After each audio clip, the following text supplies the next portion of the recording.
பகுஜன் சமாஜ் கட்சியின் மாநில தலைவர் ஆம்ஸ்ட்ராங் கடந்த 5ஆம் தேதி சென்னை பெரம்பூரில் புதிதாக கட்டப்படும் அவரது வீடு அருகே மர்ம கும்பலால் சல்லி சல்லியாக வெட்டி படுகொலை செய்யப்பட்டார். இந்த சம்பவம் தொடர்பாக பிரபல கூடிப்படை கும்பலின் தலைவன் ஆற்காடு சுரேஷின் தம்பி பொன்னை பாலு, வழக்கறிஞர் அருள் உள்ளிட்ட 11 பேரை போலீசார் கைது செய்து பூந்தமல்லி சிறையில் அடைத்துள்ளார்கள். இந்நிலையில் இவர்கள் 11 பேரையும் 5 நாட்கள் போலீஸ் காவலில் எடுத்து செம்பியம் போலீசார் பரங்கிமலையில் உள்ள இணை ஆணையர் அலுவலகத்தில் வைத்து தீவிர விசாரணை மேற்கொண்டு வருகிறார்கள்.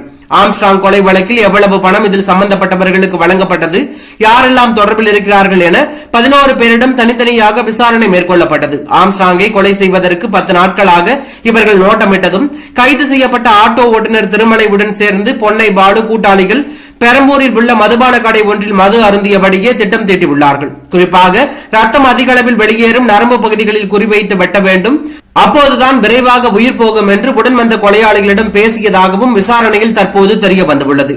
சம்பவத்தன்று 5 இருசக்கர வாகனங்களில் வந்த 10 பேர் போலி நம்பர் பிளேட்டுகளை பயன்படுத்தியதும் தெரிய வந்துள்ளது. குறிப்பிட்ட அந்த இருசக்கர வாகன உரிமையாளர்களிடமும் போலீசார் விசாரணை மேற்கொண்டு வருகிறார்கள்.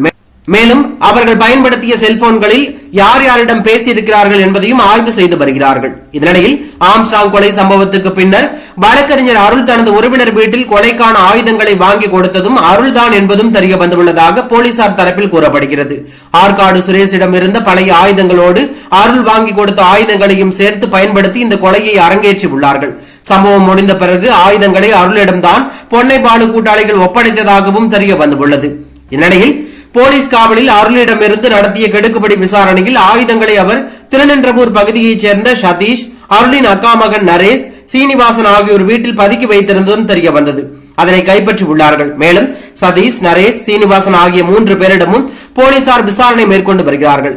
மேலும் இந்த கொலை வழக்கில் ஏற்கனவே கைது செய்யப்பட்ட அருள் திமுகவை சேர்ந்தவர் என்று கூறப்பட்ட நிலையில் தற்போது மேலும் 2 திமுக நிர்வாகிகள் போலீசார் விசாரணை மேற்கொண்டு வருவதாக தகவல் வெளியாகி பரபரப்பை ஏற்படுத்தி உள்ளது.